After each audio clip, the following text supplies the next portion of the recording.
Assalamualaikum warahmatullahi wabarakatuh. Bismillahirrahmanirrahim. Alhamdulillahirabbil alamin. Wassalatu wassalamu ala asyrafil anbiya wal mursalin habibina wa syafi'ina Muhammadin wa ala alihi wa ashabihi ajma'in. Qala Allah ta'ala fi kitabil karim, a'udzu billahi minasyaitonir rajim. Wa nunazzilu minal Qur'an ma huwa syifaa'un wa rahmatun lil mu'minin wa la yazidul zalimina illa khasara. Shadaqallah. Hadirin para pemirsa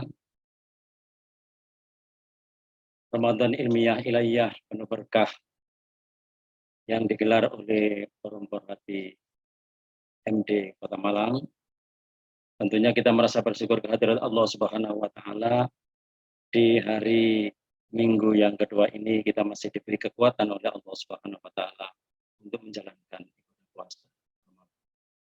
Mudah-mudahan segala amal ibadah kita diterima oleh Allah Subhanahu wa taala dan senantiasa menghantarkan kita pada status takwa yang sebaik-baik. Pada kesempatan yang berbahagia ini, para hadirin sekalian yang berbahagia, tema ceramah singkat ini berjudul Al-Quran sebagai penyembuh jiwa.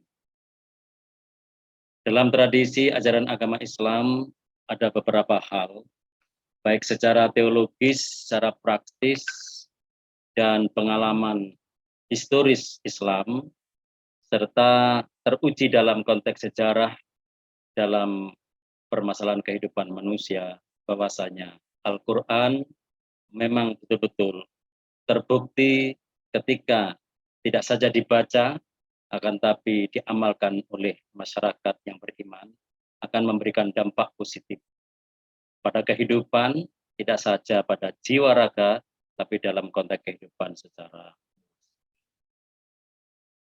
Nah, saudara sekalian yang berbahagia, ada beberapa landasan teologis kenapa Al-Quran itu bisa menjadi penyembuh jiwa.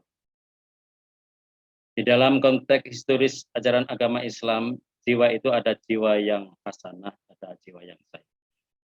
Ketika jiwa ini yang asalnya hasanah, solihah, ketika terjadi problematika kehidupan, maka jiwa itu akan menjadi sayyi'ah dalam pengertian mengalami kecemasan, depresi, bahkan dalam tingkat tertentu mungkin terjadi semacam bahasa psikologi dalam posisi psikologi. Itulah yang oleh para ulama Islam disebut dengan amradul qulub. Nah, Al-Quran memberikan informasi secara normatif, ada beberapa ayat bahwasanya Al-Quran memberikan informasi. Dengan Al-Quran itulah orang-orang yang mengalami gangguan jiwa, yang dalam bahasa psikologi bisa disebut dengan neurosis atau psikosis, bisa diterapi dengan ayat-ayat Al-Quran. Maka secara normatif Al-Quran memberikan informasi yang pertama, surat Al-Isra yang berbunyi, wa nunazzilu minal Qur'ani ma huwa syifa'u wa rahmatul lil mu'minin wa la yazidu dzalimina illa khasar. Dan telah kami turunkan Al-Quran itu menjadi obat dan rahmat bagi orang-orang yang.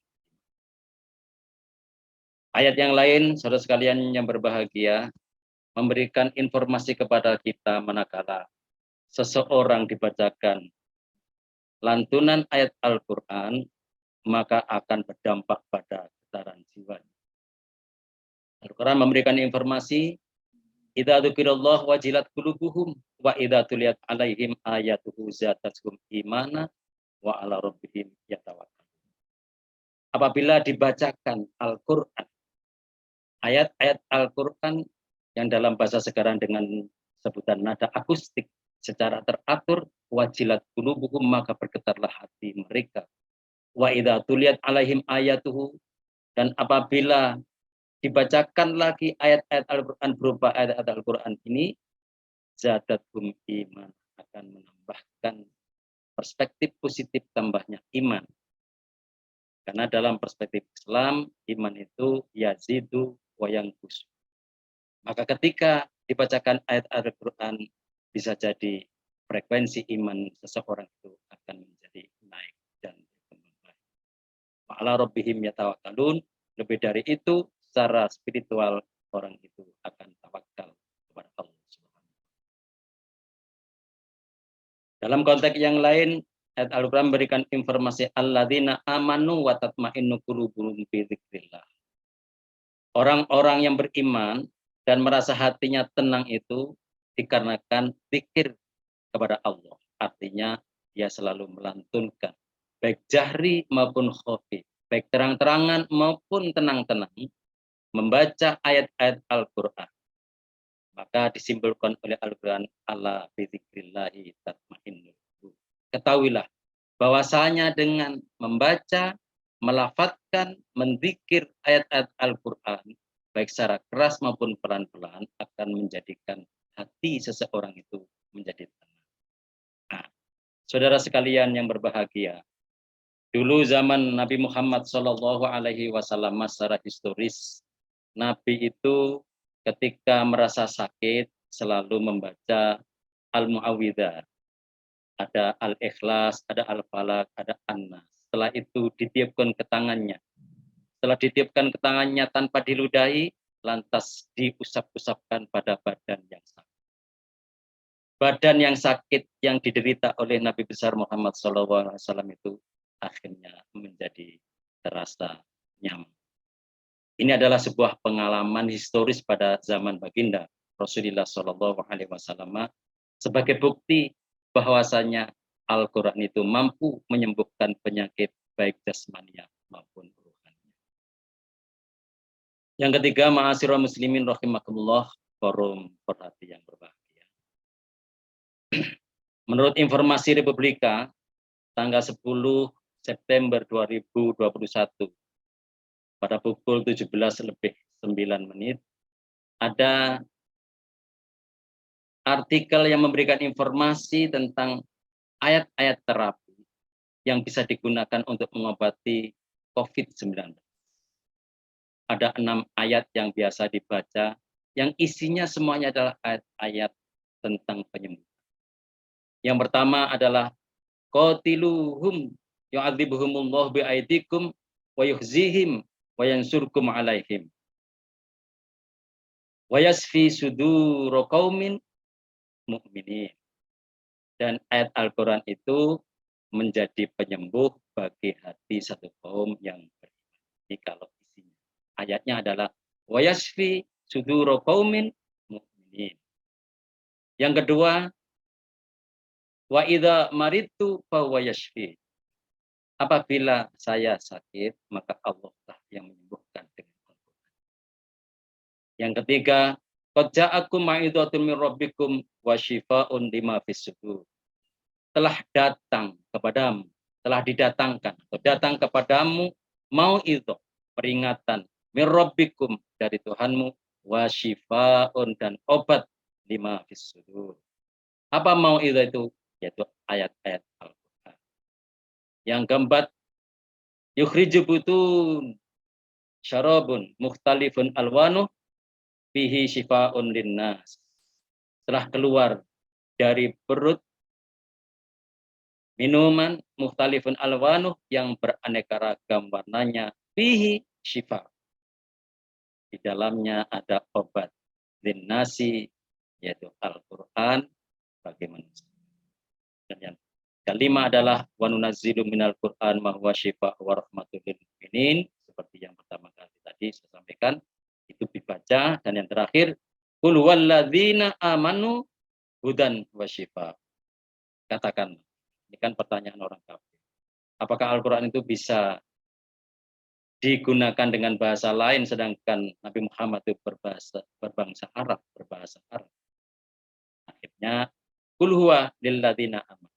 Katakanlah Al-Quran itu diberikan kepada orang yang beriman, hudan sebagai petunjuk, wasyifaun, dan sebagai obat bagi penyakit jiwa dan saudara kaum muslimin rahimakumullah. Ini adalah landasan normatif teologis sebagai pengalaman masyarakat Islam zaman lampau. Nah, apa buktinya ketika Al-Quran itu bisa menjadi obat bagi penyakit jiwa dan raga? Dalam pengalaman Saat ini ma'asyiral muslimin rahimakumullah yang berbahagia, pernah terjadi di suatu saat ada seorang kiai besar dari Bangkalan, Madura, didatangi oleh tamu. Biasa seorang kiai ini banyak tamunya, beraneka ragam kasus yang disampaikan kepada seorang. Tamu yang pertama datang adalah seorang pemuda yang dia mengeluh kepada kiai, menyampaikan keluhannya dia ditinggalkan oleh pacar. Lantas apa yang disampaikan oleh kiai sebagai problem solving, karena kiai selalu mengedepankan ajaran agama Islam untuk memberikan problem solving bagi permasalahan kehidupan umat, maka kiai itu memberikan nasihat dan terapi untuk membaca istighfar.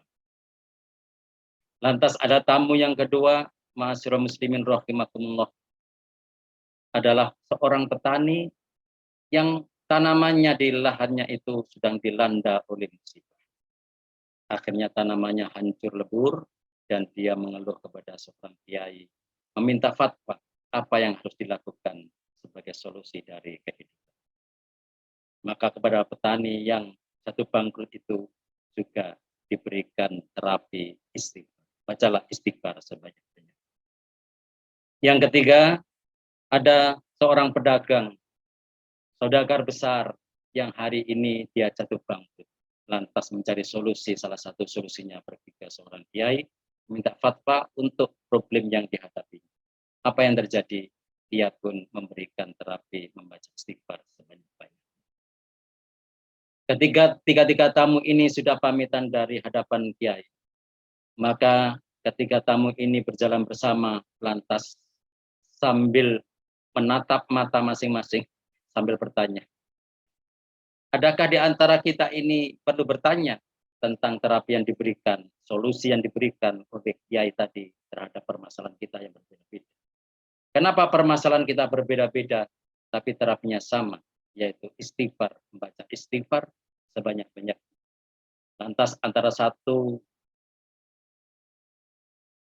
pasien, klien, yang satu dengan yang lainnya saling bertatap dan saling bertanya, lantas saling meragukan, dan ketiga-tiganya kembali kepada kiai. Ketika sowan kembali bersama-sama dan mengadu bahwasanya kenapa kiai memberikan terapi yang sama terhadap permasalahan yang berbeda, apakah itu betul bisa menyelesaikan masalah yang dihadapi oleh ketiga pasien atau klien yang berbeda-beda. Lantas dia itu sambil tersenyum memberikan solusi. Adakah Anda tidak percaya terhadap apa yang ada di dalam ajaran agama Islam, ajaran Al-Quran?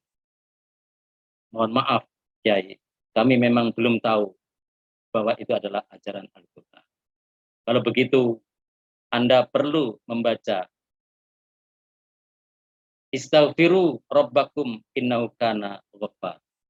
Istaghfiru, beristighfarlah kepada Tuhanmu, innahu kana ghaffaro, sungguhnya Tuhanmu itu maha memberikan ampunan kepada umat.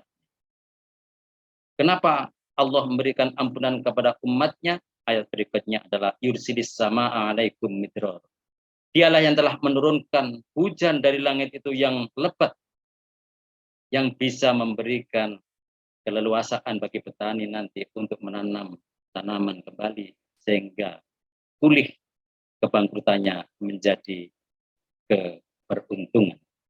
Wa yumditukum bi amwalin wa banin, dan dialah yang memperbanyak harta dan anak, wa ja'alakum jannatin wa ja'alakum anharo, dan dialah yang telah menjadikan surga dan menjadikan sungai-sungai bagi Anda. Malakum la tarjuna lillahi waqor. Apakah Anda tidak merasa takut kepada Allah Subhanahu wa taala? Allah lah yang memberi kehidupan ini. Allah lah yang mengatur kehidupan ini, dan Allah lah yang menentukan kadar kehidupan ini. Maka dari kasus ini, ma'asyiral muslimin rahimakumullah, jelas sekali bahwasanya Al-Quran mampu menjadi terapi bagi problem kehidupan kita, tidak hanya jiwa, raga, tapi problem kehidupan secara Bukti lain, ma'asyiral muslimin rahimakumullah, bahwasanya ayat Al-Quran itu manakala dilantunkan, diucapkan, apalagi dengan media tertentu semacam air, maka ayat Al-Quran itu mampu memberikan perubahan dalam problem yang dihadapi oleh manusia, utamanya dalam problem jiwa. Dan seorang intelektual Jepang, Dr. Masaru Emoto, dengan teori dan temuannya yang berjudul The True Power of Water, membuktikan bahwasannya air ketika dibacakan kalimat-kalimat yang baik, tentunya air itu setelah dilakukan observasi laboratoris akan kelihatan air itu menjadi cemerlang.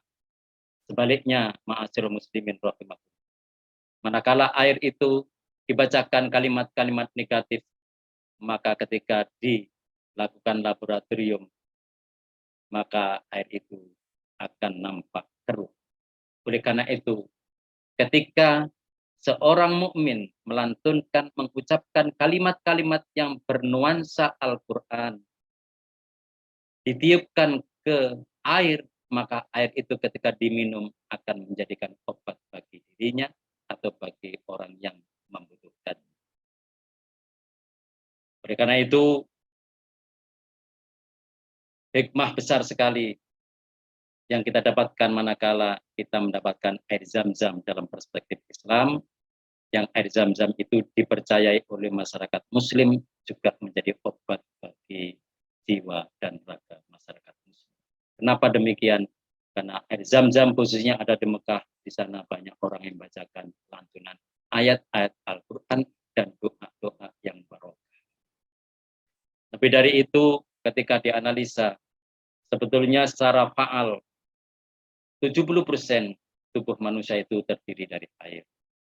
Maka ketika air yang ada dalam diri manusia itu dibacakan kalimat-kalimat positif dalam nada akustik, dalam perspektif musik, atau perspektif Al-Quran, dibacakan ayat-ayat Al-Quran, maka air itu akan memberikan respon positif cemerlang, karena air yang ada dalam diri manusia 7% itu cemerlang dan positif, maka akan menjadikan diri kehidupan manusia itu akan semakin sehat.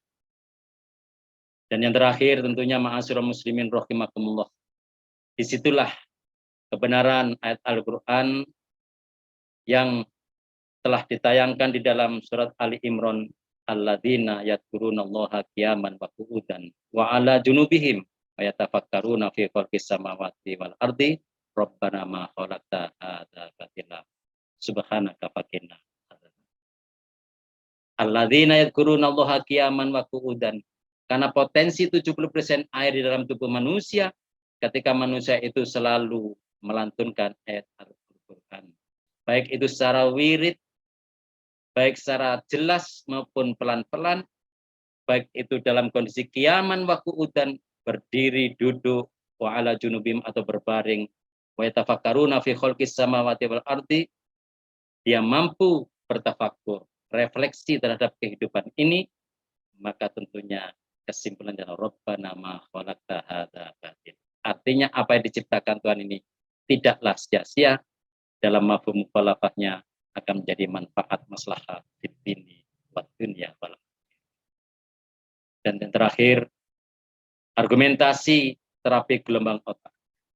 Menurut teori neurosan, terapi gelombang otak ma'asyiral muslimin rahimakumullah dengan teknik BBT, binaural beat terapi, gelombang suara, maka ketika otak ini dibacakan, diberi stimulan nada-nada akustik, diberi stimulan dengan ayat-ayat bacaan ayat Al-Quran, maka otak itu sebagai media menghantarkan pada gelombang otak yang positif.